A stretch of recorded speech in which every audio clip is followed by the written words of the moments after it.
nós, olhai por nós, Deus. Mesmo sendo um tanto imperfeitos, olhai por nós. Olhai por nós, olhai por nós. Mesmo sendo um tanto imperfeitos, olhai por nós. Mesmo escorregando, não cansamos de tentar. Já que nessa vida nós nascemos pra amar. Com a luz que irradia, fé, amor e união vou procurar. Na lição que foi deixada, tua verdadeira paz vou encontrar. Olhai por nós, olhai por nós. Mesmo sendo um tanto imperfeitos, olhai por nós. Olhai por nós, Olhai por nós. olhai por nós,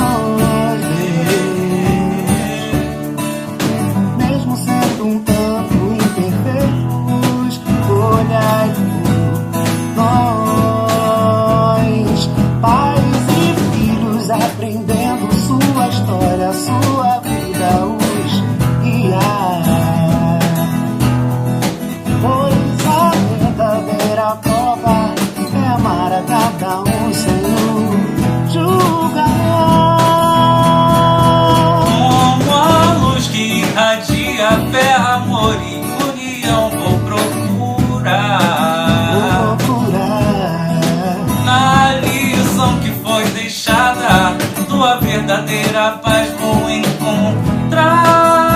encontrar. Olhai por nós, olhai por nós, Deus.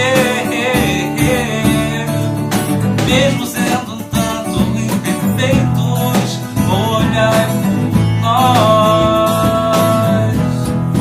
olhai por Olhai por nós, nós. olhai por nós, Deus. Mesmo sendo um tanto imperfeitos,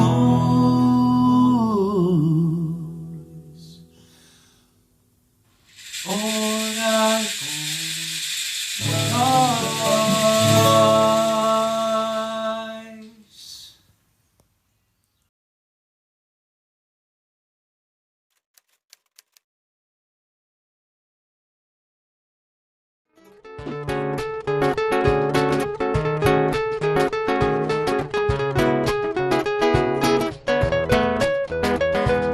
Tendo a alma jovem, vou seguir em frente, olhar pra trás. Cheio de esperança, o jovem não se cansa de lutar. Tendo a alma jovem, vou seguir em frente, olhar pra trás. Cheio de esperança, o jovem não se cansa de lutar.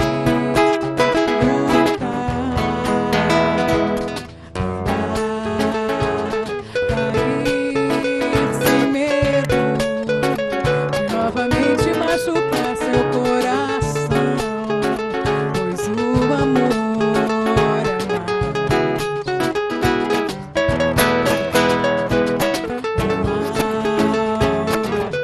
e vem e tenta desviar os pensamentos que me fazem progredir.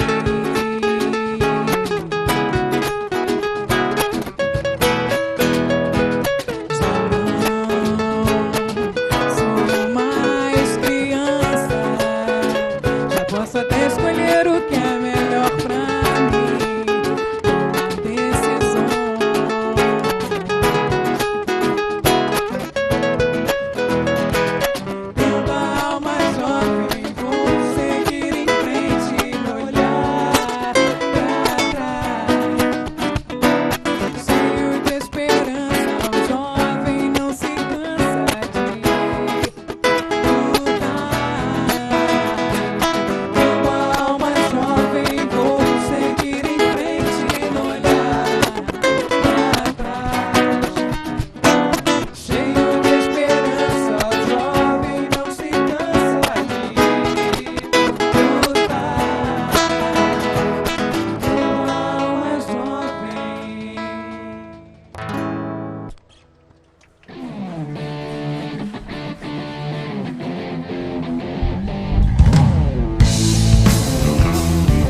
do abismo, cave um túnel, queira o ar, só não vá desistir de viver, amar, seguir. Só não vá desistir de viver, amar, seguir.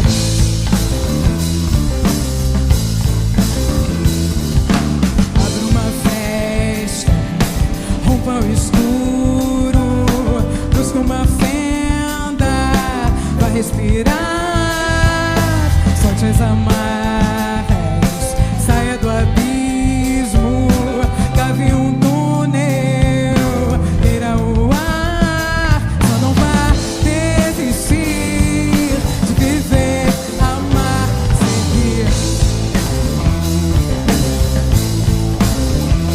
Só não vá desistir de viver, amar, seguir.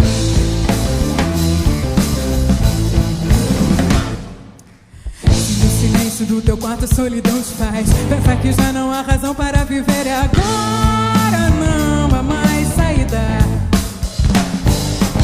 Eu quero ser aquela ponta de esperança, te olhando na escuridão e te pedindo pra tentar mais uma vez. Volte ao caminho lá do início, pague o preço de recomeçar. Busque saídas, crie motivos, mãos invisíveis vão te ajudar. Só não vá desistir de viver, amar, seguir. Só não vá desistir de viver, amar, seguir.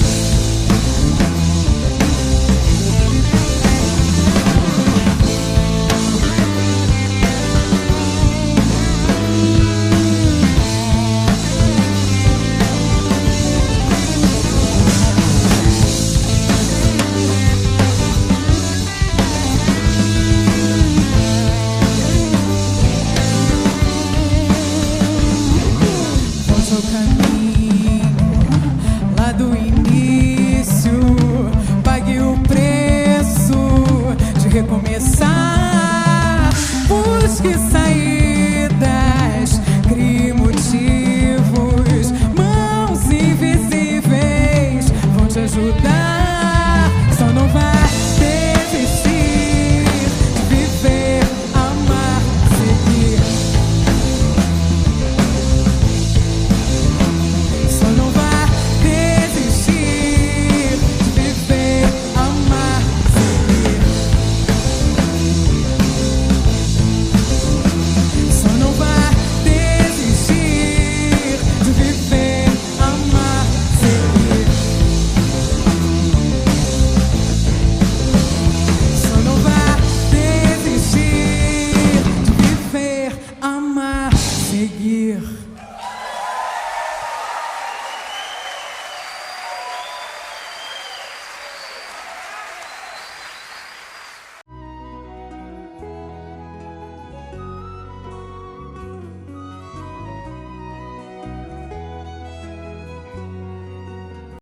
Olá, amigos do Instituto Espírita Caminheiros de Jesus. Meu nome é Rosália Romão, eu sou do Centro Espírita Discípulos de Jesus, em Campo Grande, no Rio de Janeiro.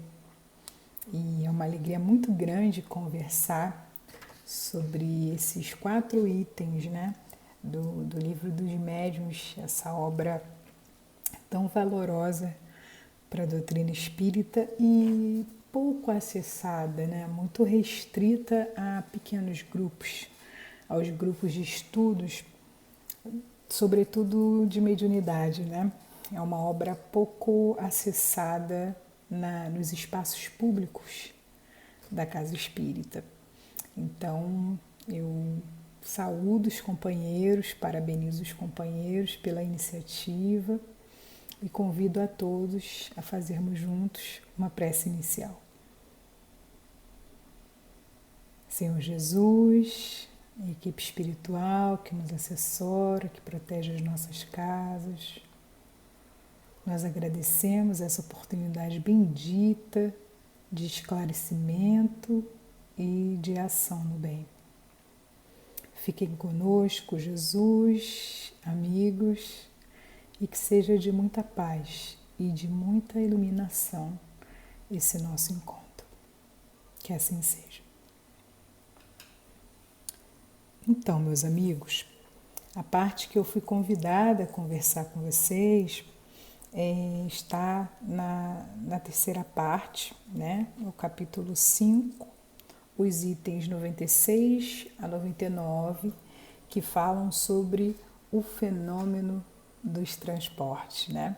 Como objetos que são chamados por Kardec de objetos graciosos, de objetos suaves, passam por objetos como portas e alcançam reuniões, né? Como isso é possível? E é muito interessante a gente pensar, assim, sobretudo refletindo nesse momento de isolamento, com quem nós temos mais aprendido, né? Quem são as pessoas que estão lançando sobre nós um cabedal de conhecimentos que nos fazem refletir com muita sinceridade, que nos fazem aprender que as reflexões atentas são as reflexões afetivas para serem efetivas. Kardec, todo o seu processo de experimentação, que desemboca primeiro no Livro dos Espíritos e desenvolve o tríplice aspecto da doutrina espírita em sua filosofia, em sua ciência, em seu conteúdo moral, que em nós reflete no aspecto religioso. As obras codificadas, ou seja, organizadas por Kardec, cada uma delas traz em sua essência um desses aspectos, né? Então, o Livro dos Espíritos, ele vai nos ampliar a máxima de uma ética cristã, que é de amar a Deus sobre todas as coisas e ao próximo como a nós mesmos, né? E termina as suas partes falando de esperanças e consolações. O Livro dos Espíritos, ele vai introduzir um conhecimento espetacular nas nossas vidas, né? Que é exatamente a gente refletir sobre o que é Deus, começa perguntando o que é Deus e termina com das esperanças e das consolações. Isso é muito interessante, meus amigos, porque pensar nesse processo de amar a Deus, de amar ao próximo, de amar a nós mesmos, é refletir dentro de leis morais, né, enquanto regras de bem proceder, como nos diz Kardec. Esse procedimento, ele é um procedimento experimental, ele só é alcançado a partir de experimentações, né? E as experimentações que Kardec faz, sobretudo quando ele olha para as mesas que estão animadas por algum fenômeno que ele desconhece aos 53 anos de idade, e ele diz, olha, não há efeito sem causa, né? Há algo por trás. Então, o cientista Kardec, o filósofo Kardec, aquele que foi criado dentro de um conceito religioso, se amplia enquanto ser para percepções novas. E é por isso que o Kardec nos diz da importância dos neologismos, que é criações, palavras novas, para ideias novas, palavras novas, para ações novas, palavras novas. Assim foi a grande explosão quando Jesus vem à Terra e traz para todos nós uma perspectiva amorosa da vida em todas as suas potências, né? O amor como uma grande revolução. E o Espiritismo, ele vem como a instrução, a segunda grande revolução, né? Rufa os tambores ao termos a consciência da reencarnação, a maior revolução, a certeza de que nós ainda voltaremos muitas vezes para esse orbe. Então, a atenção de Kardec, a atenção na multiplicação das questões do Livro dos Espíritos. Em seu conteúdo moral, nós temos o Evangelho segundo o Espiritismo. Em seu conteúdo filosófico, nós temos o céu e o inferno. E em seu conteúdo científico, a Gênese e o Livro dos Médiuns, o qual Kardec chama de, olha que interessante, espiritismo experimental. É uma maneira de produção de conhecimento científico, ou seja, a partir de uma observação e a partir de uma experimentação. Então, os neologismos espiritismo, espírita, mediunidade e médium são formulações de ações novas, muito mais do que ideias novas, né? E quando a gente pensa nesses fenômenos mediúnicos, eram fenômenos que sempre existiram na Terra, porque são fenômenos naturais. Só que eles eram chamados de sobrenaturais, né? E Camille Flammarion vem nos dizer que não existe sobrenatural, que tudo é natural, que tudo está na natureza, para a nossa reflexão, para o nosso conhecimento. Assim, meus amigos, nesse momento de isolamento, nós temos visto sociedades, nós temos visto grupos que nos fazem repensar o nosso momento na Terra enquanto estudiosos do Espiritismo, enquanto estudiosos dessa certeza de que a vida não tem fim, de que é preciso continuarmos o caminho. Dentre os grupos indígenas, há no interior do Brasil, bem no centro, no complexo de Xingu, uma tribo chamada Camaiurá. E quando eles se encontram em línguas diversas, eles falam uns para os outros, começam as suas conversas dizendo por todas as nossas relações. Saúdam os seus antepassados, avós, bisavós, mas também saúdam a água, a terra, o sol, o fogo, o ar que respiram. É a certeza da consciência de que tudo está na natureza e tudo é filho. Tudo é filho. E é filho de um mesmo Pai, que é Deus, né? Então, a gente pensar no Livro dos Médiuns como um diálogo com a certeza de um mundo espiritual e com o diálogo de que esse mundo espiritual é natural, né? O diálogo com a espiritualidade é natural, porque o sobrenatural não existe. Segundo o próprio Flammarion, sobrenatural seria uma ignorância nossa. Ao acessarmos o Livro dos Médiuns, que Kardec define como um guia dos médiuns ou um guia dos evocadores, daqueles que estudam, que experienciam, que olham exclusivamente para o campo científico. Há uma série de conhecimentos que nós precisamos acessar para a nossa educação mediúnica, para esse nosso contato com o mundo espiritual. Chico Xavier ele já nos alertava que o telefone toca de lá para cá. Mas olha que interessante, há pouco tempo atrás eu comecei a refletir que para uma ligação acontecer, as duas pessoas precisam estar conectadas.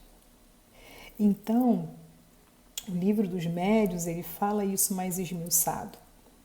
Quando fala que é um guia dos médiuns, ele já trabalha com a certeza de que há um mundo espiritual e de que há uma ligação. E essa ligação é espiritual, esteja você encarnado ou não. Assim também é a obsessão, né? De encarnado para encarnado, de encarnado para desencarnado, de desencarnado para encarnado, de desencarnado para desencarnado. Por ser uma ligação espiritual. Se a ligação vem de lá para cá, nós não temos dúvidas. A nossa dúvida é como conduzir a ligação, como atender a ligação. Sobre isso tudo, o Livro dos Médiuns disserta de uma forma magistral.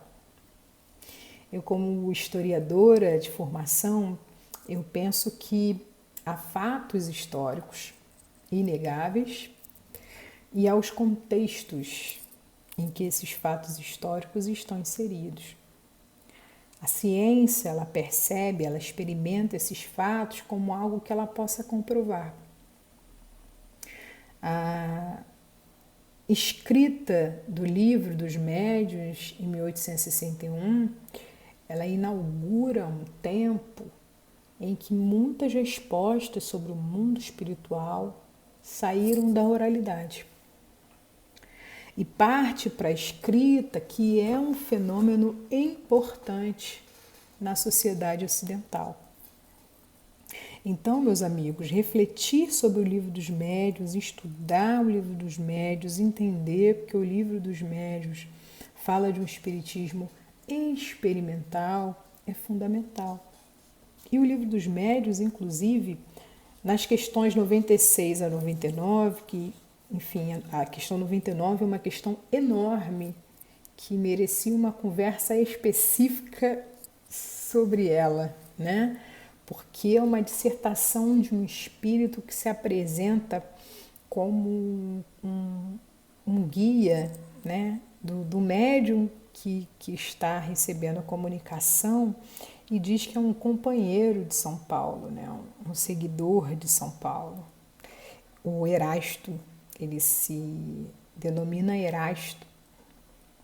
E ele começa a falar sobre as características desse fenômeno de transporte como características muito positivas, como características ainda inalcançáveis para a ciência hoje, mas muito refletida, sobretudo em Zollner, refletida sobretudo em Ernesto Bozano, filósofos, botânicos, naturalistas, né, físicos, já se debruçaram sobre esse fenômeno de transporte e esse fenômeno sai do sobrenatural, ou seja, estamos caminhando para uma perspectiva de uma possibilidade de desmaterialização de alguns elementos, né, que Kardec chama de graciosos.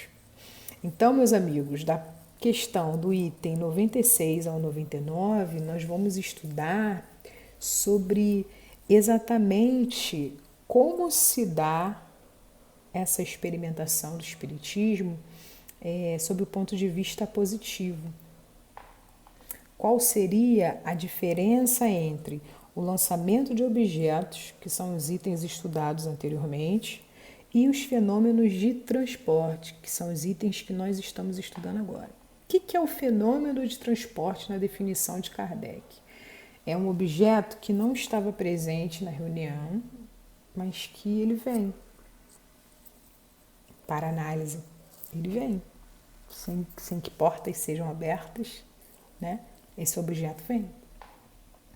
A diferença que Kardec diz na questão 96 entre o lançamento de objetos e o fenômeno de transportes, olha que interessante, o fenômeno de transporte, ele tem uma intenção benévola do espírito que produz esse fenômeno de transporte. Através de elementos graciosos, é uma palavra tão bonita, né? Que traz graça. Através de fenômenos leves, né? Que são as palavras de Kardec, delicados, suaves, da natureza. A gente volta novamente o nosso olhar aos Kamaiorá, e os Kamaiorá nos ensinam que nós devemos passar pela terra como quem não deixa rastro. Isso é muito interessante, meus amigos. Observar as aves no céu, como Jesus nos ensinou, é observar que aqueles pássaros passeiam por algo infindo e não deixam rastro. Enquanto os nossos pássaros de aço, os aviões, deixam seus rastros. Quando nós entendermos a naturalidade do fenômeno da comunicação com o mundo espiritual. Quando nós entendermos toda a nossa encarnação sob a lógica do espírito, com foco no espírito, tudo vai fazer mais sentido para nós. A certeza de que nós estamos esses corpos, mas nós somos algo muito maior em potência, em qualidade, em inteligência. Eu fico pensando, eu converso muito, com os educandos da educação infanto-juvenil espírita, como a gente perde tempo, como a gente perde energia, como a gente demanda um uso exaustivo da nossa inteligência para mentir. Para mentir você tem que ter boa memória, para mentir você tem que ter boa oratória, para mentir você tem que gravar uma história de trás para frente, de frente para trás. Você tem que manter aquela história por muito tempo, você tem que ter álibis para sustentar. Olha quanto gasto energético. Olha quanto gasto energético para iludir. Eu tenho uma amiga que passou por um momento difícil, amoroso, e ela falou: Rosália, eu tive uma desilusão amorosa. Eu falei que, puxa vida, mas já é uma parte boa. E ela disse: mas por quê? Eu falei: porque você se desiludiu. Você deixou de estar iludida. E a ilusão, ela é feito mágica. Ela manipula feito mágica. Ela te faz acreditar na possibilidade daquele acontecimento. E olha que interessante, na questão, no item 96, os espíritos nos trazem uma palavra diferente. Presdigitação. E eu fui buscar no dicionário. A presdigitação é o ato de iludir o espectador com truques que dependem de uma rapidez e de uma agilidade das mãos, do ilusionismo. É mágica. O cuidado com o fenômeno de transportes meus amigos, é possível de acontecer. Erasto nos disserta, e é importantíssimo, após essa nossa conversa, vocês buscarem detalhadamente ler cada especificidade trazida por Erasto no item 99. Mas, em resumo, os espíritos nos alertam o cuidado com a possibilidade da mentira e o gasto energético das pessoas que mentem, que iludem, as prestidigitadoras, aquelas que utilizam seus talentos e direcionam seus talentos para a negatividade. Então, Kardec nos alerta que esse fenômeno de transportes, aí já passando para 97, 98, esse fenômeno de transportes, ele é passível de uma ilusão. Ele é passível de uma falsificação. Mas que nós precisamos lançar olhares de caráter, de honestidade e de desinteresse. Olhares atentos, exames atentos. É isso que os espíritos respondem. Diante de um fenômeno, de qualquer fenômeno mediúnico, o espiritismo nos auxilia, nos embasando em milhares de questões para que refletamos sobre um fenômeno, sobre um fato histórico, baseado em contextos históricos. Há um acontecimento, um fenômeno aconteceu, uma flor apareceu numa mesa mediúnica. Ali está um fato, a flor está na mesa mediúnica. Mas qual é o contexto que envolve? Pensemos nas pessoas, nos instrumentos mediúnicos que ali se fazem presentes. Experimentemos como a flor chegou aqui, né? Pergunta. Albert Einstein lhe diz que o mais importante na vida é fazermos perguntas simples. Por quê? Por quê? Por quê? Por quê? Um fenômeno de uma flor deixada numa mesa, você está apaixonado, vai falar: nossa, que lindo. Você é um ecologista fervoroso, mas irrefletido, vai falar por que arrancaram a flor, né? Retiraram a flor do seu habitat natural. Se você está com muita raiva, você vai dizer, não tenho nada a ver com isso, sabe? Se você está ansioso, você vai falar, eu não quero refletir, vamos passar para o próximo assunto. Todos estão experimentando o mesmo fato histórico, presente, mas cada um dentro dos seus contextos e das suas emoções, das suas experimentações específicas. É isso que os espíritos nos trazem.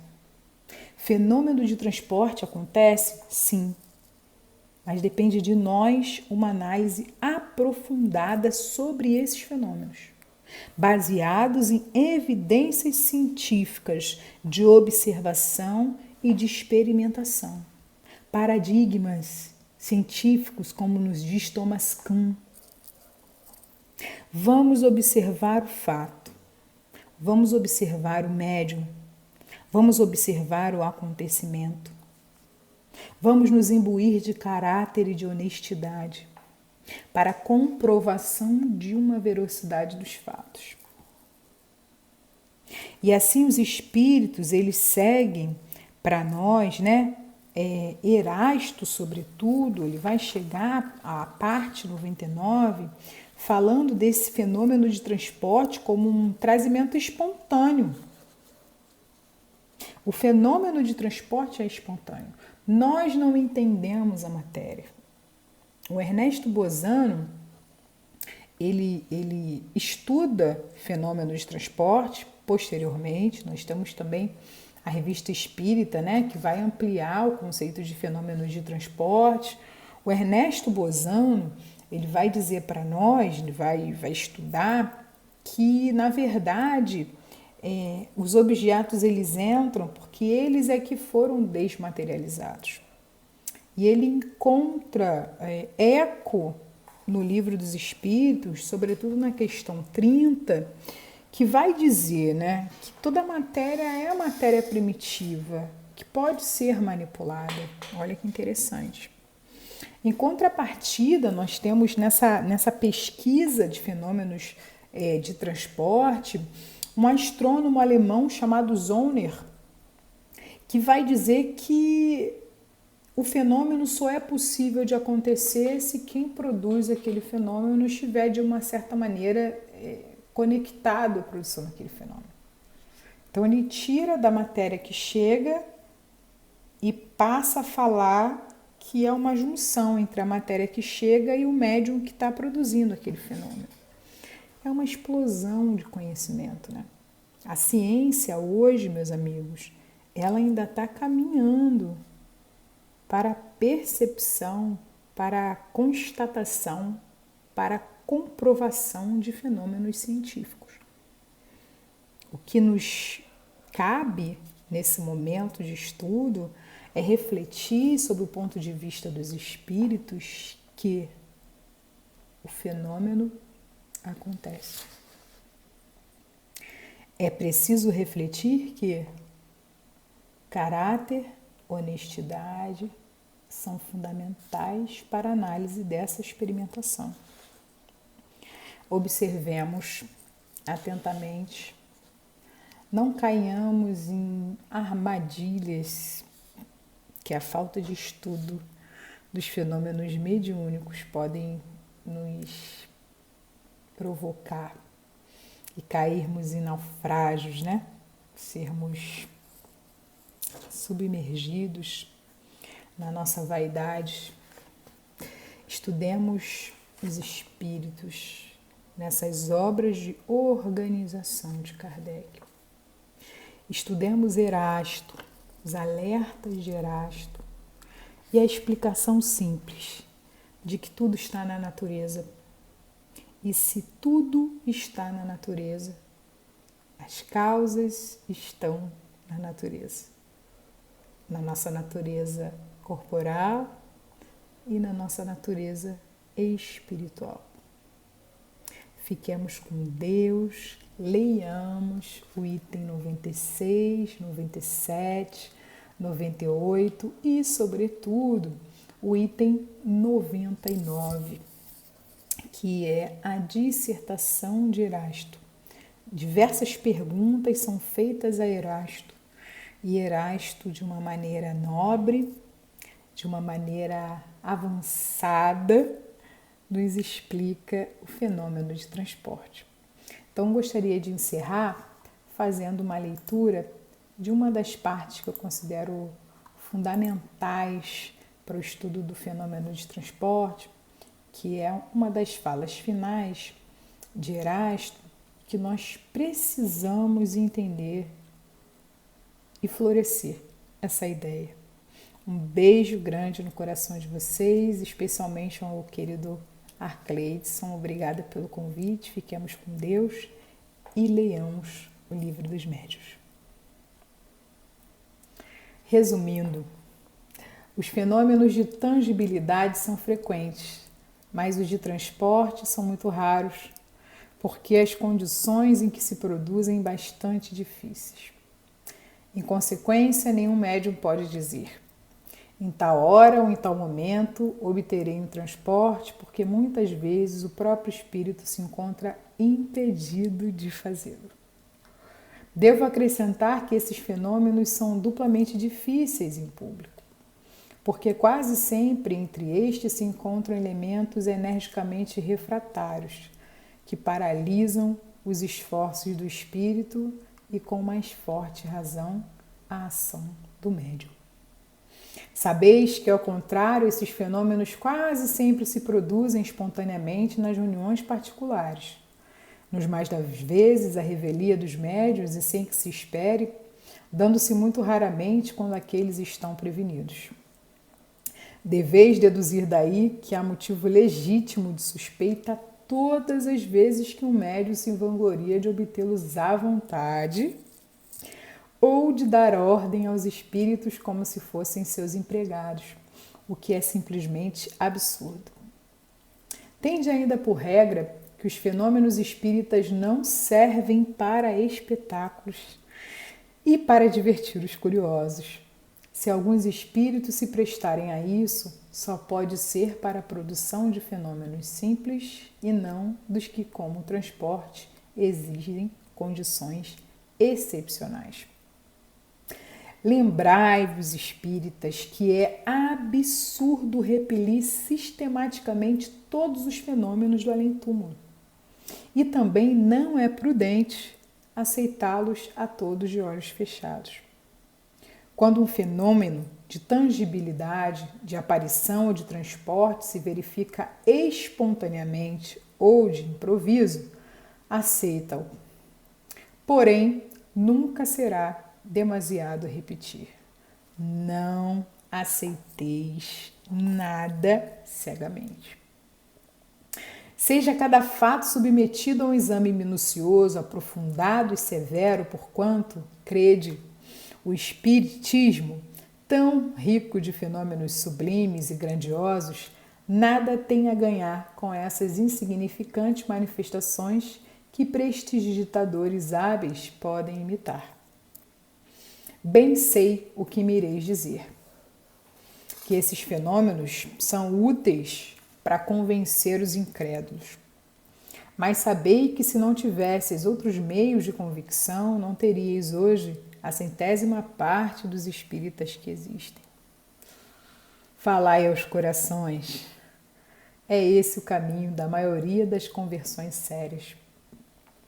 Se achais conveniente para certas pessoas utilizar-vos dos fenômenos materiais, ao menos apresentai-os de tal maneira que não possam dar motivos a falsas interpretações. E, sobretudo, observai as condições normais desses fenômenos, porque, apresentados de maneira imprópria, eles servem de argumentos para os incrédulos em vez de convencê-los. Fiquemos com Deus, lancemos mão do estudo e, sobretudo, das verdades atemporais presentes nos livros dos Espíritos, livro dos Médiuns. Acessemos as informações, as verdades, com S, que os Espíritos nos trazem sob a ótica do Espiritismo, nessa codificação de Allan Kardec. Um grande abraço e até o nosso próximo encontro, se Deus quiser.